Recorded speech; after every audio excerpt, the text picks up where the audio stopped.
दोस्तों, मेरा नाम दुर्गेश है और मेरा ऑटो ड्राइविंग का काम था। ये उन दिनों की बात है जब मैं फैजाबाद ज़िले के गौराघाट स्टेशन पर अपनी ऑटो लेकर खड़ा रहता था। जो भी सवारी आती उसे मैं ऑटो में बैठाकर उसके घर छोड़ता था और अच्छा खासा पैसा कमा रहा था। एक दिन की बात है जब उस दिन ज़ोर ज़ोर से बारिश हो रही थी और मैं सवारियों का इंतज़ार कर रहा था। साथ में ज़ोर ज़ोर से बिजली भी चमक रही थी। उस रात में कुछ भी नहीं दिखाई दे रहा था। मैं वापस अपने घर आने की सोच ही रहा था। मुझे याद आया कि 1 घंटे के बाद पैसेंजर ट्रेन आने वाली है और मैं फिर से वहीं रुक गया। इतने में और अंधेरा छा गया। अंधेरा इतना था कि कुछ भी ढंग से नहीं दिखाई दे रहा था और ज़ोर ज़ोर से बिजली भी चमक रही थी। इतने में कुछ ही देर बाद ट्रेन का इंतज़ार करते करते ट्रेन आखिरकार आ ही गई। तभी ट्रेन में से एक सुंदर सी लड़की बाहर निकली जिसकी उम्र 21 या 22 साल ही होगी। उसके कंधे पर बैग और हाथों में सूटकेस था। मानो शहर से कोई परी आ रही हो और वो सीधे मेरी तरफ आकर ही रुकी और बोली, मुझे रामपुर जाना है, क्या आप मुझे रामपुर ले चलने के लिए तैयार हैं? मैंने बोला ठीक है, लेकिन मैम साहब अगर आप अभी चलोगी तो 700 रुपये लूँगा और अगर सुबह चलोगी तो मैं आपसे केवल 200 रुपये ही लूँगा। लड़की ने बोला, आप 700 रुपये ले लेना, लेकिन मुझे अभी ही अपने घर पहुँचना है। मैंने बोला ठीक है, पहले आप 700 रुपये दे दीजिए।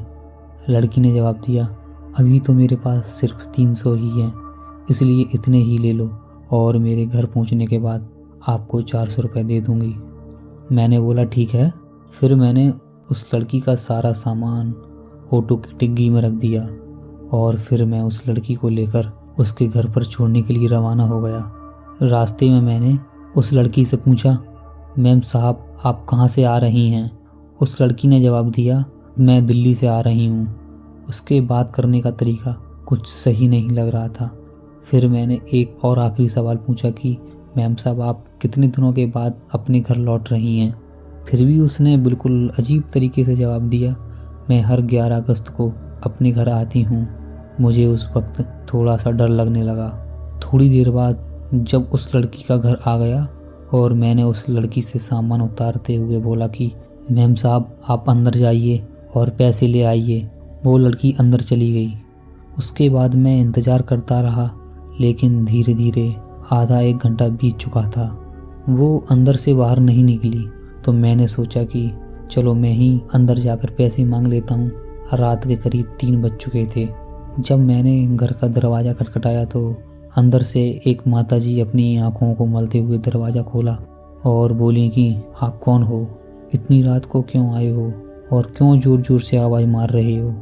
मैंने बोला, जो अभी थोड़ी देर पहले मैम साहब आई थी उन्होंने मेरा पूरा किराया नहीं दिया है, इसलिए मैं अंदर आया हूँ।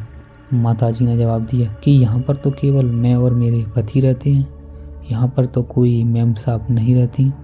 हाँ, कुछ सालों पहले यहाँ पर मेरी बेटी रहती थी जो अब नहीं है। मैंने पूछा, क्यों माताजी, वो अब कहाँ रहती हैं?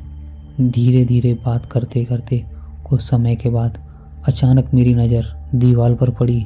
तभी मैंने देखा कि उस लड़की की फ़ोटो दीवार पर लगी हुई थी। तब मैंने बोला कि माताजी यही वो मैम साहब थी जिनको मैंने अभी यहाँ तक छोड़ा है। माताजी रोते रोते बोली, बेटा ये कैसे हो सकता है, क्योंकि ये तो 5 साल पहले आज के ही दिन 11 अगस्त को ट्रेन के नीचे आकर कट गई थी और उसकी मृत्यु हो गई थी। तब तो मेरे होश ही उड़ गए और हाथ पैर ठंडे पड़ गए। तभी मुझे याद आया कि वो लड़की आज 11 अगस्त को आने की ही बात क्यों कर रही थी। मैंने बोला, मैं जाता हूँ, मुझे कोई पैसे वगैरह नहीं चाहिए। मैं जल्दी से अपने ऑटो में जाकर बैठ गया। मुझे कुछ समझ नहीं आ रहा था, मैं बहुत डरा हुआ था।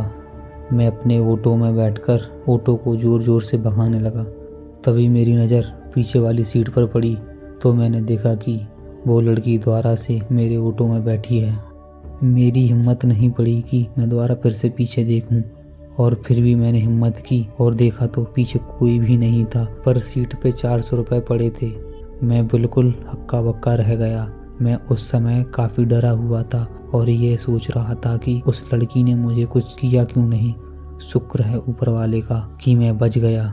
अगले दिन मैंने वो सारे पैसे मंदिर में ले जाकर गरीबों में बांट दिए और भगवान से प्रार्थना करने लगा कि उस लड़की की आत्मा को शांति मिले। और तभी से ही मैंने रात को ऑटो चलाना छोड़ दिया। मेरी किस्मत अच्छी थी जो मैं बच गया। दोस्तों, आपको यह वीडियो कैसी लगी हमें कमेंट बॉक्स में ज़रूर बताएं। वीडियो को लाइक कीजिए, चैनल को सब्सक्राइब कीजिए। धन्यवाद।